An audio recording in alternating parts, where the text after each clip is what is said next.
शनिवार व्रत कथा। शनिदेव साधना तथा पूजा अर्चना से सहज ही प्रसन्न होते हैं तथा अपने भक्तों के सर्व मनोकामनाएं पूर्ण करते हैं। शनिदेव जब किसी पर क्रोधित होते हैं तो उसका सब कुछ नष्ट हो जाता है, किंतु यदि किसी पर शनिदेव की कृपा हो जाए तो वह भिखारी से राजा हो जाता है। शनिवार का व्रत शनिदेव को प्रसन्न करने व मनोकामनाओं की पूर्ति करने के लिए किया जाता है। शनि देव के व्रत की विधि। शनिवार के दिन पीपल के नीचे अथवा भैरव मंदिर में बैठकर पूजन करना चाहिए। पूजन के लिए शनिदेव की टिन की मूर्ति रखकर काली वस्तुओं, सरसों का तेल, मिट्टी का दीपक तथा लोहे के पाशों का प्रयोग करें। तांत्रिक मंत्र द्वारा शनिदेव का पूजन करें। व्रत कथा पढ़ें, तत्पश्चात पीपल को अर्घ्य दें। भोजन एक ही समय करें तथा उड़द और तिल का प्रयोग अवश्य करें। व्रत कथा। एक समय सूर्य, चंद्रमा, बुध, बृहस्पति, शुक्र, शनि, राहु एवं केतु आदि ग्रहों में परस्पर विवाद हो गया कि हम सब में बड़ा कौन है। सभी ग्रह अपने आप को बड़ा कहते हैं। जब काफी समय तक कोई निर्णय नहीं हो सका तो सब झगड़ते हुए इंद्रराज के पास गए और कहने लगे कि आप देवताओं के राजा हैं, इसलिए ये न्याय करके बताएं कि हम 9 ग्रहों में कौन बड़ा है। देवराज इंद्र ग्रहों का यह प्रश्न सुनकर भयभीत हो गए और तथा कहने लगे कि मुझ में इतना सामर्थ्य नहीं है कि मैं किसी को छोटा बतला सकूं। इस समय पृथ्वी पर राजा विक्रमादित्य हैं। वे सबकी समस्याओं का समाधान अत्यंत बुद्धिमानी से करते हैं, अतः आप सभी उनके पास जाएं। राजा विक्रमादित्य आपके विवाद का समाधान करेंगे। सभी ग्रह देवता भूलोक से चलकर विक्रमादित्य की सभा में पहुंचे तथा अपना प्रश्न राजा के सामने रखा। राजा विक्रमादित्य ग्रहों की बात सुनकर चिंतित हो गए तथा सोचने लगे कि मैं अपने मुख से किस ग्रह को छोटा अथवा बड़ा बताऊं। जिसे छोटा बताऊंगा वही क्रोधित होगा। उनका विवाद निपटाने के लिए उन्होंने एक उपाय सोचा। राजा ने सोना, चांदी, कांसा, पीतल, सीसा, रंगा, जस्ता, अभ्रक तथा लोहा आदि 9 धातुओं के 9 आसन बनवाए तथा सभी आसनों को उनके मूल्य के अनुसार बिछाया गया।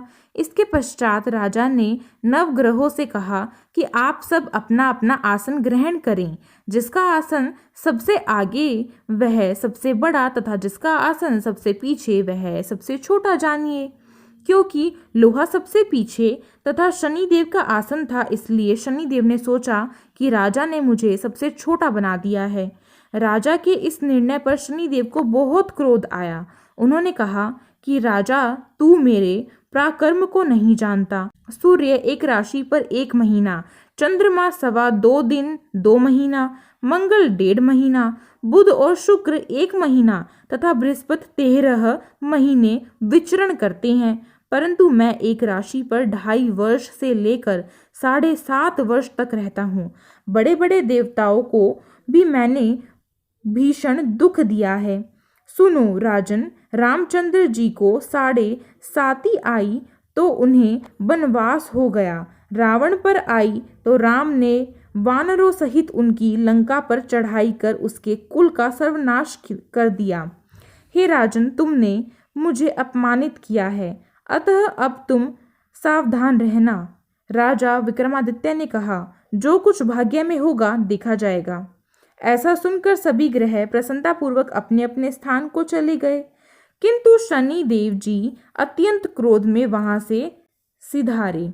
कुछ काल व्यतीत होने पर जब विक्रमादित्य पर 7.5 की दशा आई तो शनि देव घोड़े के सौदागर बनकर सुंदर घोड़े के साथ राजा विक्रमादित्य की राजधानी में आए। जब राजा ने घोड़े के सौदागर के आने की खबर सुनी तो उन्होंने अपने अश्वपाल को अच्छी अच्छी नस्ल के घोड़े खरीदने की सलाह दी। अश्वपाल इतने अच्छे घोड़े देखकर तथा उनका मूल्य सुनकर चकित हो गया तथा तुरंत ही राजा को सूचना दी। राजा विक्रमादित्य ने उन घोड़ों को देखा तथा उन घोड़ों में से एक अच्छे नस्ल के घोड़े को चुनकर सवारी के लिए उस पर चढ़े। राजा के पीठ पर चढ़ते ही घोड़ा तेजी से भागा। घोड़ा बहुत दूर एक घने जंगल में जाकर राजा को छोड़कर अंतर्ध्यान हो गया। इसके पश्चात राजा विक्रमादित्य अकेले जंगल में भटकते भटकते फिरते रहे। भूख प्यास से व्याकुल राजा ने एक ग्वाले को देखा। ग्वाले ने राजा को पानी पिलाया। राजा ने प्रसन्न होकर अपनी अंगुली से एक अंगूठी निकालकर ग्वाले को दे दी तथा स्वयं शहर की ओर चल दिए। राजा शहर में जाकर एक सेठ की दुकान पर जाकर बैठ गए तथा उन्होंने उसे अपना नाम वीका बताया। सेठ ने उसे एक कुलीन व्यक्ति समझकर जलादी पिलाया। भाग्यवश उस दिन सेठ की दुकान पर बहुत बिक्री हुई। सेठ उसे भाग्यवान पुरुष समझकर अपने घर भोजन के लिए ले गया। भोजन करते समय राजा ने एक आश्चर्यजनक घटना देखी। जिस खूंटी पर हार लटक रहा था वह खूंटी हार को निगल रही थी। भोजन के पश्चात जब सेठ कमरे में आया तो उसे खूंटी पर हार नहीं मिला। उसने सोचा कि वीका के अतिरिक्त कमरे में कोई नहीं आया, अतः उसने ही मेरा हार चुराया है। परंतु वीका ने हार की चोरी से मना कर दिया। तब कुछ व्यक्ति उसे पकड़कर नगर फौजदार के पास ले गए। फौजदार ने उसे राजा के सामने उपस्थित किया तथा कहा कि यह व्यक्ति भला प्रतीत होता है, परंतु सेठ इस पर चोरी का आरोप लगा रहा है। राजा ने आज्ञा दी कि इसके हाथ पैर कटवाकर चौरंगिया किया जाए। राजा की आज्ञा का तुरंत पालन हुआ तथा वीका के हाथ पैर काट दिए गए। कुछ काल व्यतीत होने पर एक तेली ने राजा को देखा तथा दयावश वह उसे अपने घर ले गया। तेली ने उसे कोलू पर बैठा दिया। वीका उस पर बैठा हुआ अपनी जबान से बैलों को हाँकता रहता था। इस काल में राजा की शनि की दशा समाप्त हो गई। वर्षा ऋतु के समय चौरंगिया राजा विक्रमादित्य मल्हार राग गाने लगा। यह राग सुनकर शहर के राजा की प्रिय पुत्री मनभावनी उसकी वाणी पर मुग्ध हो गई। राजा कन्या से अपनी दासी को मल्हार राग गाने वाले की खबर लाने के लिए भेज दिया गया। दासी सारे शहर में घूमती रही। जब वह तेली के घर के पास से निकली तो उसने देखा कि राजा चौरंगिया मल्हार राग गा रहा है। दासी ने लौटकर राजकुमारी को सब वृतांत कह सुनाया। उसी समय राजकुमारी मनभावनी ने अपने मन में यह प्रण ले लिया कि चाहे कुछ भी हो जाए मैं इसी चौरंगिया के साथ विवाह करूंगी। प्रातःकाल होते ही दासी ने जब राजकुमारी मनभावनी को जगाया तो वह अनशन व्रत लेकर बिस्तर पर पड़ी रही। राजकुमारी की अनशन की बात दासी ने जाकर रानी को बताई। रानी ऐसा सुनकर राजकुमारी के पास आई और पुत्री से कारण पूछा। राजकुमारी बोली, माता, मैंने यह प्रण लिया है कि तेली के घर जो चौरंगिया है मैं उसी से विवाह करूंगी। माता ने सुनकर आश्चर्य व्यक्त किया और कहा कि क्या तू पागल हो गई है? तेरा विवाह तो किसी बड़े राजा से होगा। राजकुमारी बोली, हे माता, ये मेरा अटल प्रण है जिसे मैं नहीं तोड़ूंगी। चिंतित हो रानी ने राजा को यह बात बताई। राजा ने पुत्री को समझाया, हे पुत्री, ये कैसी जिद है तुम्हारी? तुम्हारा विवाह तो किसी बड़े राजा से होगा, तुम्हें ऐसी बात नहीं सोचनी चाहिए। परंतु राजकुमारी भी अपने प्रण पर अडिग थी। उसने कहा, पिताजी, प्राण दे सकती हूँ पर अपना प्रण नहीं तोड़ूंगी। यह सुनकर राजा ने कहा, यदि तेरे भाग्य में ऐसा लिखा तो यही सही। राजा ने तेली को बुलवाकर कहा कि तेरे घर जो चौरंगिया रहता है मैं अपनी पुत्री का विवाह उसके साथ करूंगा। तेली ने आश्चर्य से कहा, महाराज, आप ही क्या कह रही हैं? कहाँ राजकुमारी और कहाँ एक चौरंगिया? राजा ने कहा, ये सब भाग्य का खेल है, तुम जाकर विवाह की तैयारियां करो। राजा ने शुभ मुहूर्त देखकर राजकुमारी का विवाह चौरंगिया के साथ कर दिया। रात को जब विक्रमादित्य महल में सो रहे थे तो शनि देव ने विक्रमादित्य को स्वप्न में दर्शन दिए और कहा, हे राजा, मुझे छोटा बतलाकर तुमने कितने कष्ट उठाए। राजा ने शनिदेव से कहा, प्रभु, मेरे अपराध के लिए मुझे क्षमा कर दो। शनिदेव राजा से प्रसन्न हो गए तथा उन्होंने राजा को क्षमा कर दिया और राजा को उसके हाथ पैर वापस कर दिए। तब राजा ने हाथ जोड़कर शनिदेव से विनती की, हे शनिदेव, आपसे विनती है मेरी कि आपने जैसे कष्ट मुझे दिए ऐसे किसी को कभी न देना। शनिदेव ने प्रसन्न होकर कहा, राजन, तुम्हारी विनती मुझे स्वीकार है। जो व्यक्ति नित्य प्रति मेरा ध्यान करेगा, मेरी कथा सुनेगा, कहेगा, उसे मेरी दशा में कभी कोई दुख नहीं होगा, तथा जो भी मनुष्य प्रतिदिन मेरा ध्यान कर चींटियों को आटा डालेगा, उसके सभी मनोरथ पूर्ण होंगे। यह कहकर शनिदेव अंतर्ध्यान हो गए। सवेरे जब राजकुमारी मनभावनी की आँख खुली तो उसने चौरंगिया को हाथ पैर सही देखा। उसके आश्चर्य की सीमा न रही। उसने विक्रमादित्य को जगाया और उससे इसका कारण पूछा। तब राजा ने अपना सारा वृतांत राजकुमारी को कह सुनाया।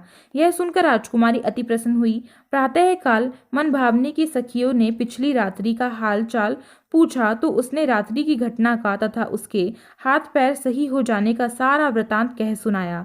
जब उस सेठ को यह घटना पता चली तो वह विक्रमादित्य के पास आया और उसने राजा से क्षमा मांगी और कहा, हे महाराज, मैंने आप पर चोरी का झूठा आरोप लगाया, मुझे क्षमा कर दीजिए। राजा ने कहा, यह सब मेरे भाग्य के तथा शनिदेव जी के कोप के कारण हुआ, इसमें तुम्हारा कोई दोष नहीं था।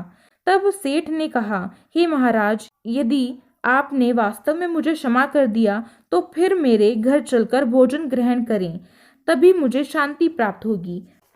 राजा ने कहा, जैसा आप उचित समझें।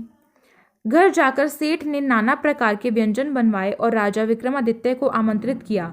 जब राजा विक्रमादित्य तथा राजकुमारी भोजन कर रहे थे तो सबने एक बड़ी आश्चर्यजनक घटना देखी।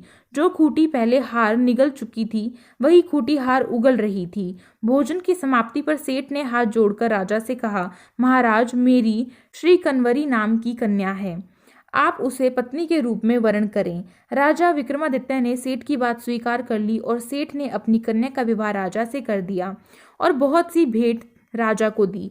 इस प्रकार आनंद पूर्वक कुछ समय तक सेठ के राज्य में रहने के पश्चात राजा विक्रमादित्य ने अपने शवसूर राजा से कहा कि अब मेरी उज्जैन जाने की इच्छा है। कुछ दिन बाद विदा लेकर राजकुमारी मनभावनी, सेठ की कन्या श्रृंखवरी तथा दोनों जगहों से दहेज में प्राप्त अनेक दास दासी, रथ और पालकियों सहित राजा विक्रमादित्य उज्जैन की तरफ चले। जब वे शहर के निकट पहुंचे और उज्जैन वासियों ने राजा के आने का समाचार सुना तो उज्जैन की समस्त प्रजा अगवानी के लिए आई। प्रसन्नता से राजा अपने महल में पधारे।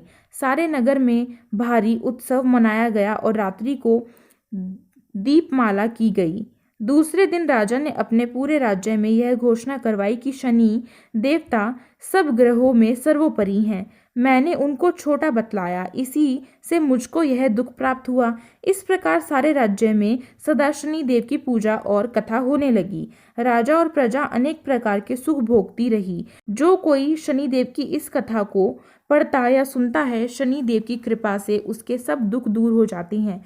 व्रत के दिन शनि देव की कथा को अवश्य पढ़ना चाहिए। धन्यवाद।